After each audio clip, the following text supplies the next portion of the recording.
the night she fell from the stars. It was almost midnight when Evan Cross heard the sound. Thump. It wasn't loud. It wasn't sharp, but it wasn't normal either. He lived alone, deep in the woods, far from any town. The wind sometimes knocked down branches, but this sound was different. It had weight. It had purpose. He stood from his old chair, leaving his warm coffee on the table. He stepped quietly to the front door and unlocked it. As he pulled it open, a cold wind blew into his small cabin. The porch light flickered once. Then it stayed, on. There, lying on the wooden boards, was a woman. But not just any woman. She was tall, taller than any human woman he had ever seen. Her skin shimmered with a faint silver glow, and her clothes were torn and strange, like armor from another world. Her hair, long and dark purple, stuck to her face, wet from the rain. She was breathing, but barely. Evan froze. He didn't move for a full 10 seconds. "What? The hell?" he whispered. Her eyes opened slightly. They were not human eyes. They had no whites, just a swirl of colors like galaxies trapped behind glass. Her lips moved. Evan." He stepped back. "How do you know my name?" She tried to speak again, but coughed hard. Blue blood sprang onto the wood. That's when Evan saw her side, burned and bleeding. The blood glowed softly, almost like liquid light. Her hand reached toward him, shaking. He didn't know what to do. Every part of him said to run, to call someone, to get help. But who would believe him? Who could help her? He looked down at her again. She was suffering. She was afraid. And somehow, she knew his name. Evan made a choice. He bent down, slid his arms under her, and lifted her into the house. She was heavier than she looked, but he managed to carry her to the couch. She groaned softly, eyes fluttering shut. Inside, the warmth of the cabin met her cold body. Rain poured outside. Thunder rolled in the distance. Evan ran to the bathroom and grabbed towels, bandages, anything he could use. He sat beside her and pulled off her broken chest armor. Underneath, her skin was burned in places, bruised in others. She had 3 fingers on each hand. Her ribs rose and fell too fast. Evan cleaned the wounds as best he could. He wrapped her side and arm in towels. As he worked, he noticed a strange silver band on her wrist, like a bracelet, but alive. It pulsed. Suddenly it glowed, and a small beam of light shot up. A 3D map hovered in the air. Stars. Planets. Evan recognized none of them, but one was clearly marked. Earth. A red X blinked over it. His mouth went dry. She was running, and she ran here. Why? He stepped back from the couch. His heart was pounding. The woman was still out cold. Her skin looked a little better now, her breathing calmer. Outside, the wind howled louder. Then, another sound. A low hum. Faint, but steady. Evan went to the window and peered out. Nothing. But the forest was still. Too still. Even the rain had stopped falling. The trees were not moving. No bugs, no birds, no noise. Something was watching. Evan shut the window and backed away. "I don't know who you are," he whispered, looking at the alien woman on his couch. "But I think you brought trouble." Suddenly, her eyes snapped, open. She sat up with a gasp and grabbed his wrist. "You must not let them take me," she said. Her voice was weak but clear. "They will kill you too." Evan stared into her strange eyes. "Who's coming?" Before she could answer, the lights flickered again. Then, from deep in the woods, something roared. It didn't sound like any animal Evan knew, and it was getting closer. He reached for the old hunting rifle he kept near the door. He hadn't used it in years. His hands shook. Behind him, the alien woman stood holding her side. "They found me," she whispered. "I don't have much time." Evan turned to her. "What are you?" She looked up at him. "I am not your enemy, but if you help me, your life will never be the same." Lightning lit the sky. The next moment, something heavy landed on the roof. And Evan Cross knew this was only the beginning. She woke up and knew his name. The sun had not yet risen when Evan Cross heard the whisper. Evan. He opened his eyes slowly. He'd fallen asleep in the wooden chair beside the couch, a blanket draped over his lap, the hunting rifle still leaning against the wall. His cabin was quiet. Too quiet.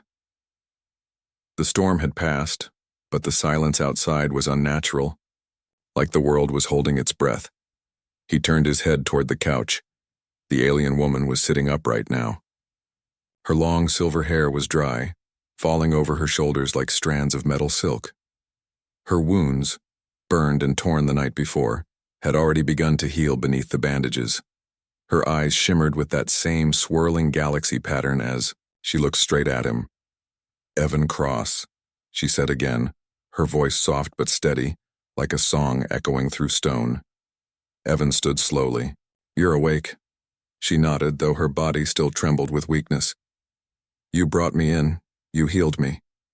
You needed help," he said carefully. "But how do you know my name?" She blinked once. "You were not supposed to survive. Not you. Not this place. Not Earth." Evan's breath caught in his throat. "Excuse me?" The woman lowered her gaze, then gently touched the metal band on her wrist. It lit up again, projecting that star map. Only this time, it zoomed closer. Planets flickered past, moons spun in silence. Then the projection paused on a large image of Earth. Red lines slashed across it. A date appeared beneath. Erased. Galactic year 9022. "I don't understand," Evan said. "What is this?" She looked at him again, this time with sadness in her voice. "You are the last human in this sector. Earth was removed from the galactic registry 2 cycles ago. No one was supposed to return, yet here you are, alive." Evan stepped back, his heart pounding. "Removed? Why? What do you mean by return?" She tilted her head, confused for a moment. "You truly don't know. You're unaware of who you are." He was getting tired of riddles. "Start making sense. Who are you? What are you doing here?" She gave him a name, but it sounded like wind across glass, something unpronounceable in human language. She paused, then said more clearly, "You may call me Zyrella. I was a sentry, a guardian of borders long lost. I was fleeing war when my ship was hit. I barely escaped. But I didn't pick Earth by accident." Evan frowned. "Why come here? You said it was erased." She reached out and gently touched his chest over his heart. "Because of you." He didn't speak. Her touch was warm. Too warm. Not like skin. More like energy. "I saw your face," she continued. "Not in dreams. In visions passed down by the priest-seers of my world. The one who returns, the one who remembers. Your image is carved into the stones of temples that have stood for 10,000 years. Evan felt dizzy. This had to be a dream. Some weird nightmare brought on by isolation and cold coffee. But then Zyrella moved her hand lower, just above his stomach. A soft light shimmered between her fingers. She was scanning him, and then she stopped. Her eyes widened. She pulled back quickly, breathing faster. No, it can't be." Evan stepped away. "What now?" "You carry the mark," she whispered. "It's buried deep, but it's there." "What mark?" "The rift's echo," she said. "It lives in your blood." He shook his head, backing away. "Look, lady, alien, whatever. I'm not special. I build furniture, fix generators, and feed raccoons. I'm not marked by anything." Zyrella stood shakily. "Do you have strange dreams? Of lights? Shadows you can't describe? Do you feel like time moves differently when you're alone? Like something is watching?" He froze. Because the truth was, yes. He'd never told anyone, but those dreams had haunted him since childhood. Lights that weren't stars. A song made of thunder. He always blamed them on stress, on grief, on loneliness. Zyrella's voice softened. It's starting to awaken in you. That's why they'll come. Not just for me, but for you. Evan didn't respond. His mind raced. She was speaking of things he didn't understand, but something deep inside him, something buried, believed. Her. Not with logic, but with fear. Cyrella sat back down slowly, clutching her side. The ones who hunt me. They'll scan this world for my presence. They'll detect the bond I just made with you. What bond? When I touched your blood to stop the pain, she said. It linked us, I didn't mean to, but now they'll sense you too. A long silence passed between them. Evan looked out the window. The forest was still quiet, but the air felt charged now, like the world had changed in ways he couldn't see. Then what do we do? He finally asked. Cyrella looked at him with a gaze that carried centuries of sorrow. We run. We hide. Or we find the truth hidden inside you before they do. Outside, clouds gathered again, dark and fast, but it wasn't a storm, it was something else, and it was coming.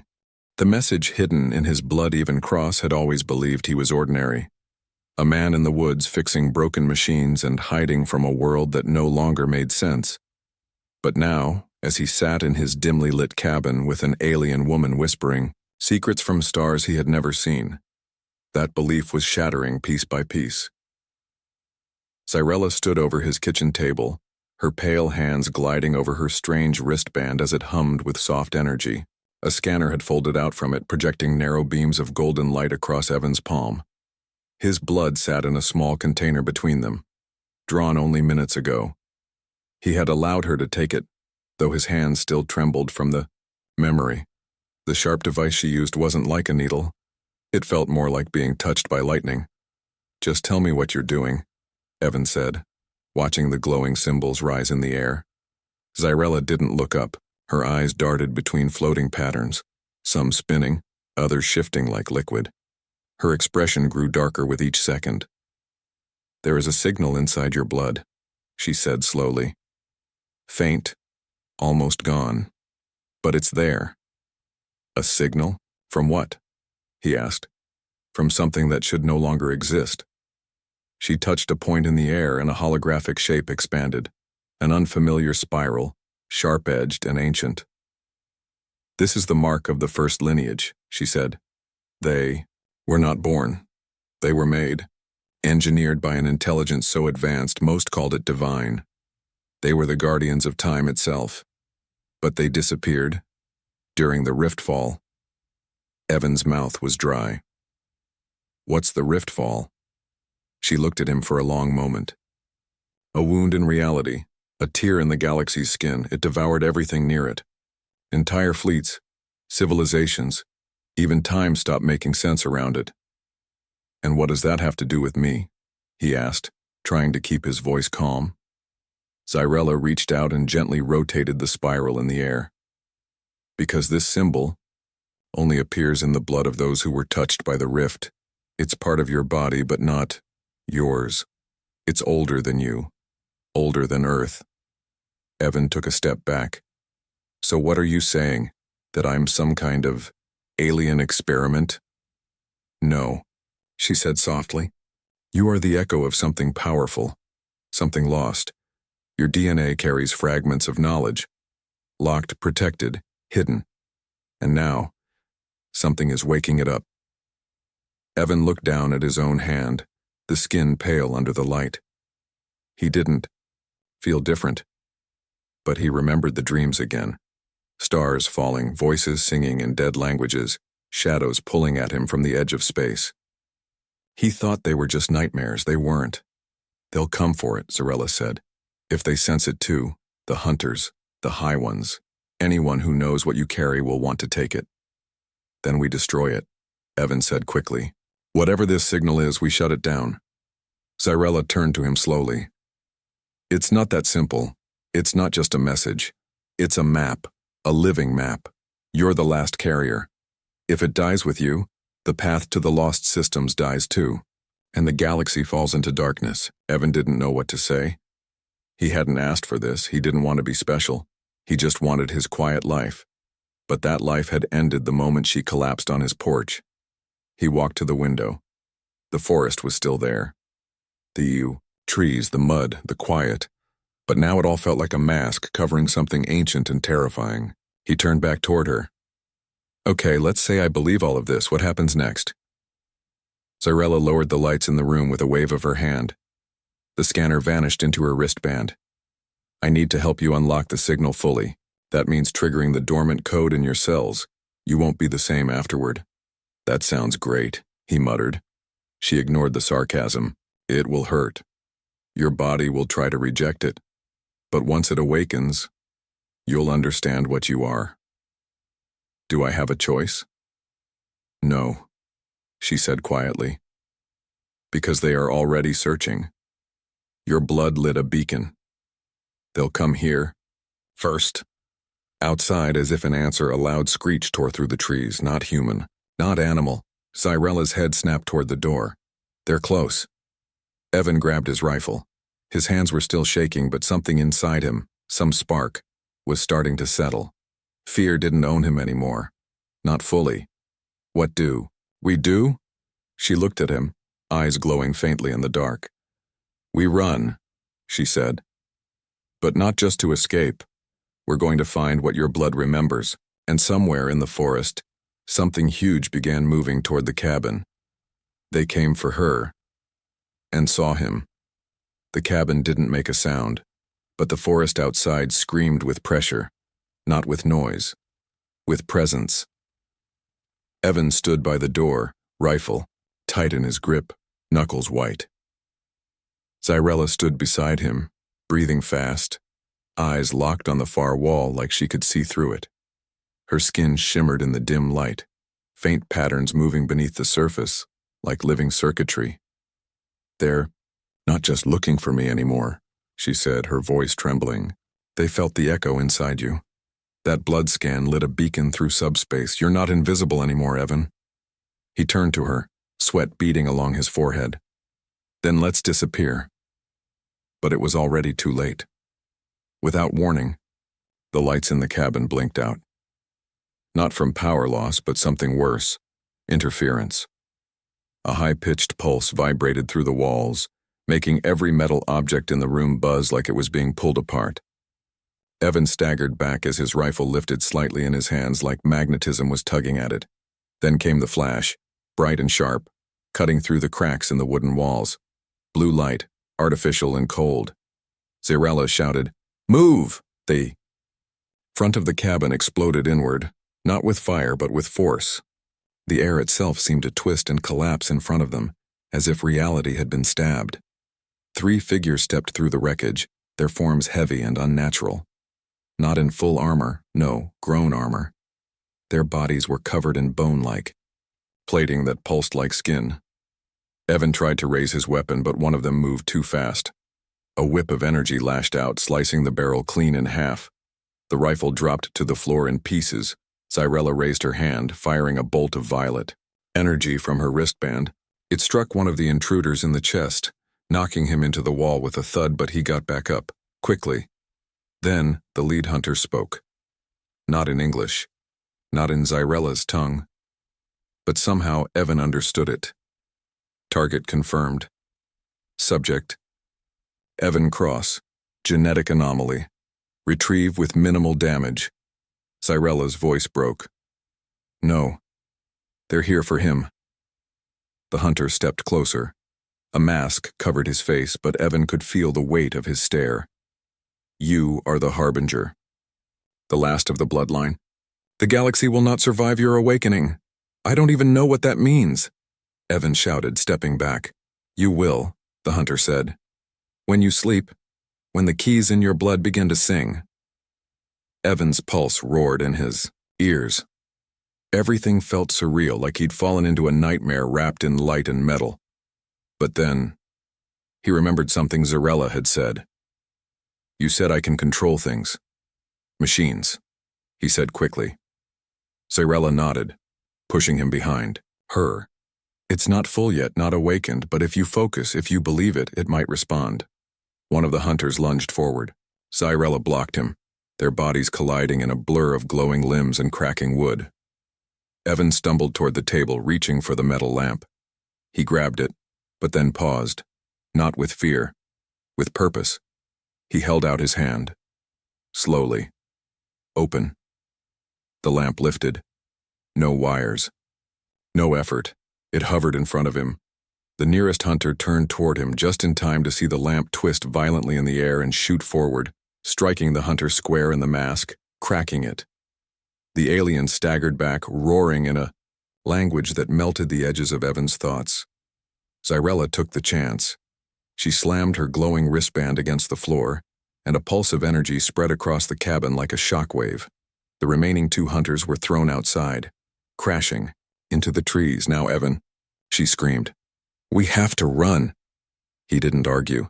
He followed her through the back of the ruined cabin, his legs moving on instinct. The air outside was colder than before, sharp and metallic. Evan saw shadows moving among the trees, more of them.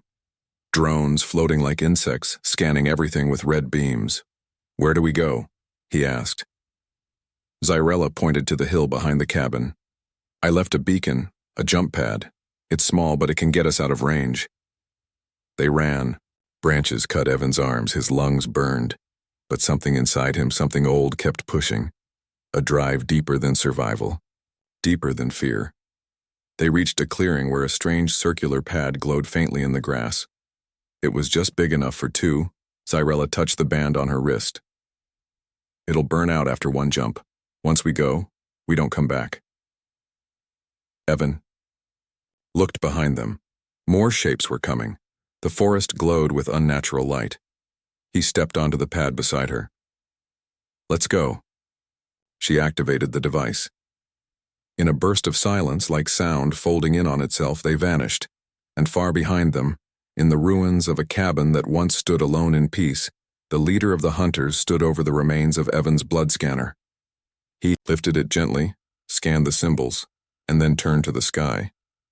He's awake, the hunter said. 1,000 stars away, something ancient opened its eyes. The world beneath his skin. The sky they emerged beneath wasn't Earth's. As Evan Cross stumbled off the jump pad, his knees hit soft silver grass that hummed faintly beneath his hands. The air around him shimmered, not with heat, but with something stranger. The sky above was a sheet of violet, no clouds, no sun, just a slow-turning aurora that pulsed with color like the breath of a sleeping star. His stomach rolled from the jump, but it wasn't just the travel. It was the way the world felt, like every molecule in the air was watching, like he'd stepped into a dream where the rules of reality hadn't been written yet. Xyrella stood nearby, her body crouched low, her breathing heavy. Her skin flickered with dim pulses of green light, an effect Evan was beginning to realize meant worry. She scanned the surrounding area with her band, then nodded as the device faded back into her arm. We're safe. For now. Where are we? Evan asked, his voice still shaky. Xyrella looked at him with something like reverence. We're in a hollow star system, dead for eons. This moon was once a garden world, abandoned after the rift fall. No one comes here now. No one remembers what it once was. He rose slowly, his legs steadying as he took in the view. Strange crystal-like trees swayed without wind. The mountains in the distance glowed faintly, veins of white running through them like they bled light. And under all of it, silence. Not empty silence, but a held breath. The kind of silence you felt more than heard. Why bring me here? He asked. Xyrella stepped closer and pointed to a shallow rise ahead. Because the thing inside you is waking up. And the moment it fully does, the galaxy will change. You need to understand what's coming. What you are. He followed her to the top of the rise. What lay beyond wasn't ruins, but something older. Shapes of metal half buried in the ground. Towers long fallen. Pieces of technology too advanced to guess at, scattered like bones of a long-dead titan. Evan's breath caught. What is this place? Xyrella's voice grew quiet. one of the last vaults of the first lineage. The people who came before, everything else, they didn't just build, they wove time, Evan. They shaped history with their thoughts. And they left behind places like this. But only one kind of being can unlock what remains. You're saying, he began, not able to finish. I'm saying it's already responding to you. Even as she said it, he felt it. A low vibration in his chest, a warm pulse beneath his skin. Like something ancient was stirring in his bones, some signal finally reaching him after centuries of silence. Zyrella guided him toward one of the metal structures, its doors massive and covered in symbols that shimmered when he got close. As Evan reached out and touched the surface, the door vibrated beneath his palm. It opened. No codes, no commands, just recognition. Inside was a chamber bathed in pale golden light. The walls moved, ever so slightly, like breathing skin made of metal. In the center, a pedestal floated above the ground. It held no control panel, no screen. Just a stone-like device shaped like a spiral, one that matched the symbol Zyrella had shown him in his blood scan. You've seen this before, she said. He nodded. In my dreams. Touch it. Evan didn't hesitate. He stepped forward, placed both hands on the spiral, and the world vanished. Not the physical world, but his world. Suddenly he wasn't standing in the vault anymore. He was floating through memory, through genetic memory. Flashes of places he'd never visited, stars he'd never seen, people who looked like him, but more, taller, stronger, their eyes glowing with thought. He saw a city made of water and light orbiting a black hole like it was the sun. He saw battles fought not with weapons but with gravity and sound. He saw the rift, how it opened like a screaming mouth in the fabric of space and swallowed entire empires. And then, he saw himself, or rather, one who came before him. A man, with his face, his voice, his blood, a last survivor, the harbinger. Evan gasped as he fell back to the ground, the vision slamming shut. The pedestal dimmed, returning to silence. But he was no longer the same. His veins glowed faintly under his skin. His eyes stung with light. His mind felt too full, like the universe had been poured into a glass not meant to hold it. Zyrella caught him before he hit the ground. You saw it, she said. I don't even have words for it, he whispered. You don't need words. You need to decide. Decide what? She looked toward the horizon. Whether you hide or accept what you are. The gate is opening again, Evan. And if you don't rise, something worse will. Suddenly, a sharp sound echoed across the valley. Not from the vault, from the sky. Zyrella turned sharply. They found us. A shadow passed overhead, long, serpentine, and unnatural. It drifted above the ancient land like a vulture circling a grave. Evan clenched his fists. The fear was still there, but so was something new. Resolve. Then let them come, he said. Zyrella smiled, just barely. And in the distance, the sky began to split open again. The Empire of Silence, the vault behind Evan sealed with a low hum as he and Zyrella descended the jagged slope of the dead moon. The sky overhead was dark now. No sun, no stars, only the slow pulse of distant cosmic light pressing faintly through violet clouds. It felt like being inside the chest of a slumbering god, where time moved in uneven breaths and the past still echoed with footsteps.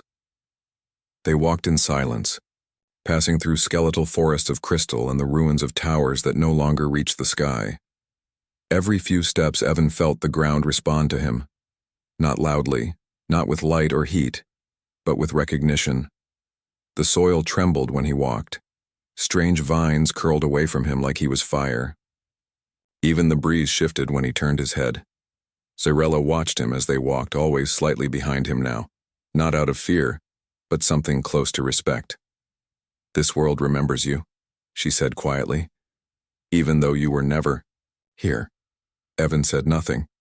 He was still reeling from the vision in the vault, still seeing those eyes, his own eyes, burning with the memory of galaxies lost to time, His skin still buzzed faintly with light.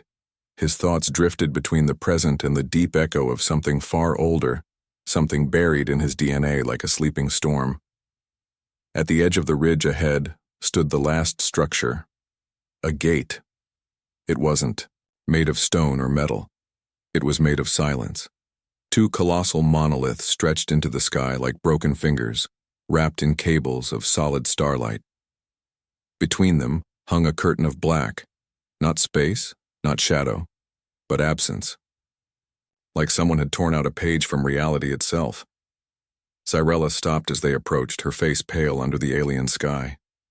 The Empire of Silence, she whispered. Evan stared. This is it? She nodded slowly. This is where it all ended. And maybe where it all begins again. He walked toward the threshold. The air grew colder, denser. Every sound around him, the crunch of gravel, the pulse of his breath, faded into nothing.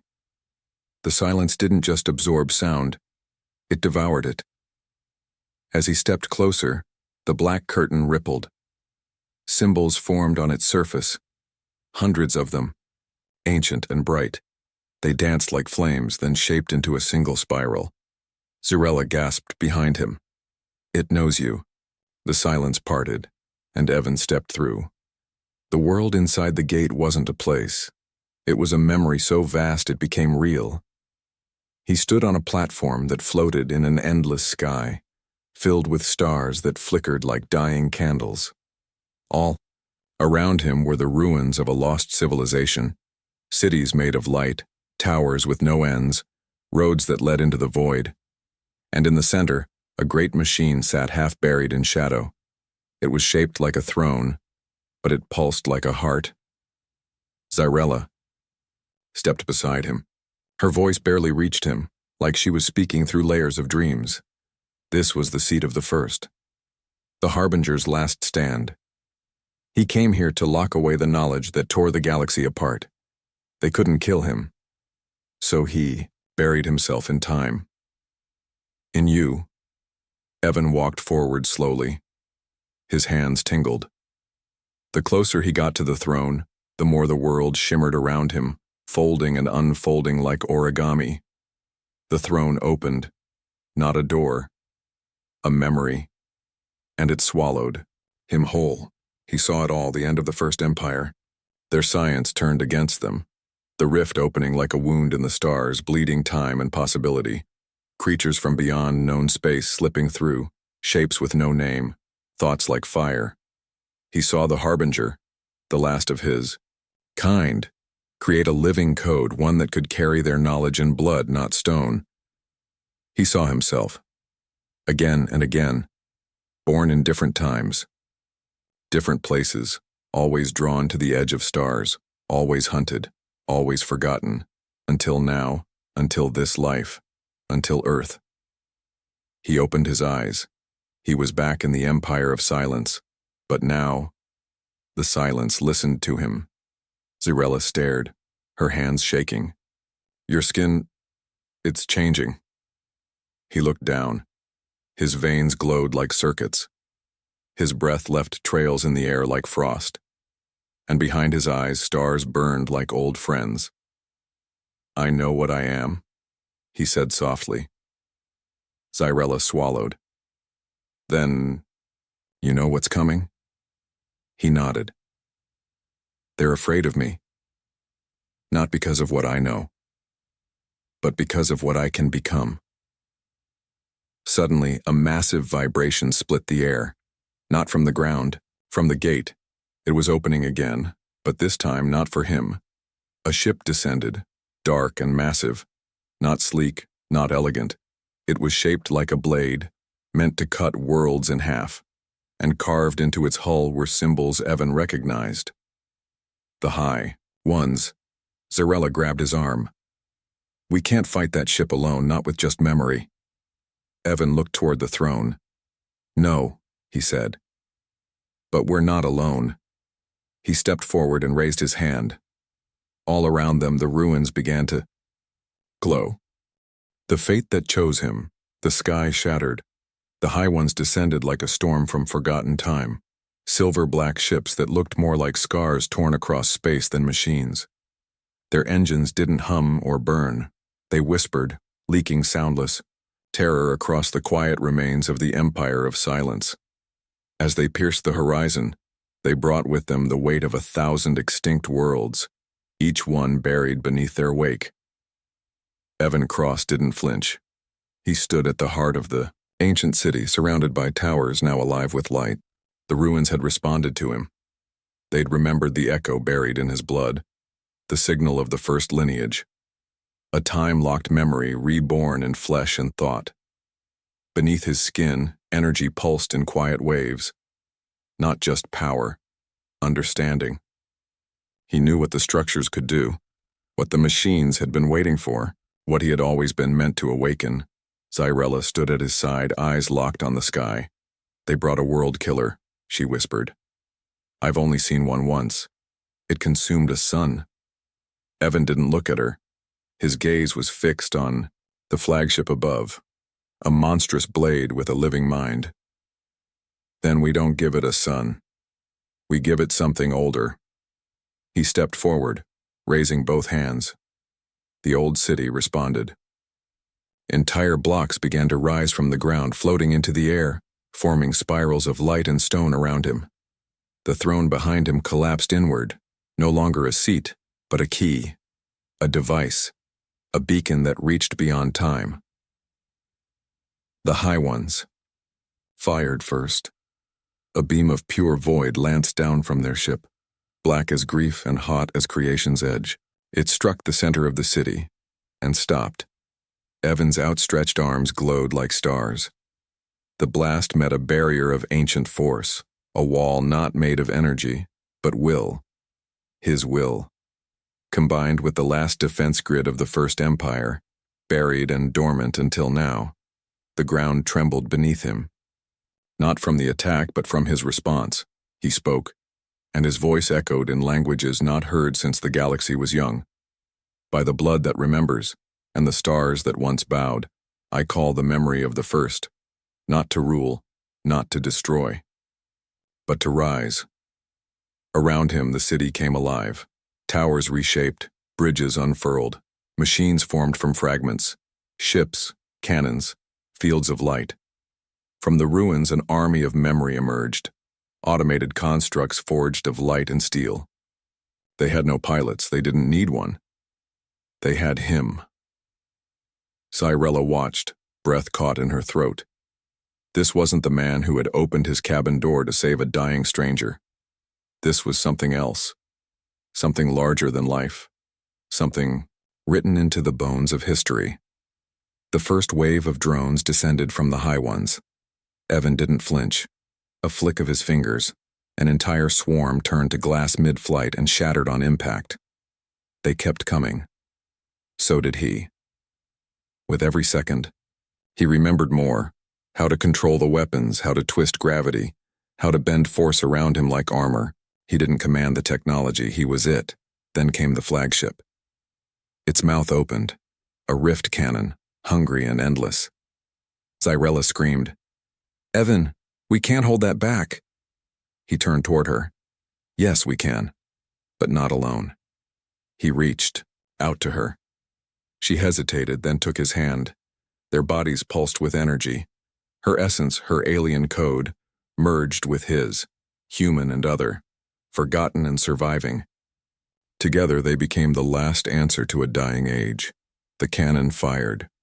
The light was endless, but Evan stood in its path and pushed back, not with power, but with memory. He gave the machine what it feared most, truth.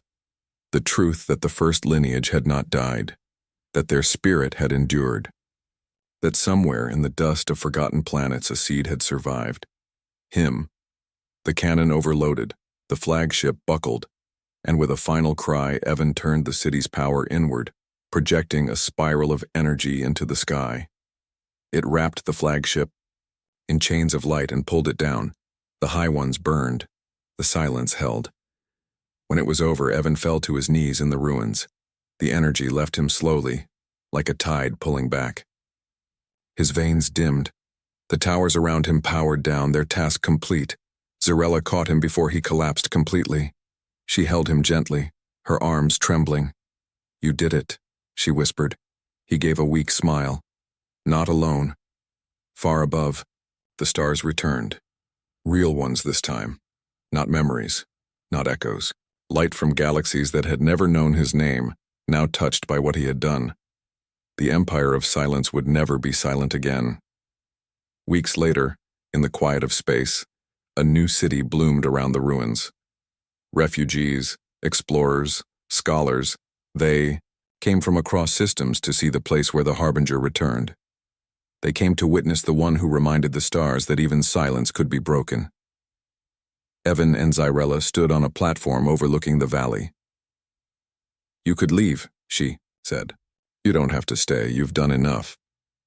He looked down at his hands, still carrying a faint glow. "No, this place chose me. I think it's time I chose it back." She smiled. "You're not the same man I met on that wooden porch." Turned to her. "No," he said. "I'm more than him now." They stood in silence as two moons rose above the horizon, casting their light across a galaxy beginning to heal. And somewhere, far away, a child stared into the sky and whispered a name she had never heard before, Evan Cross.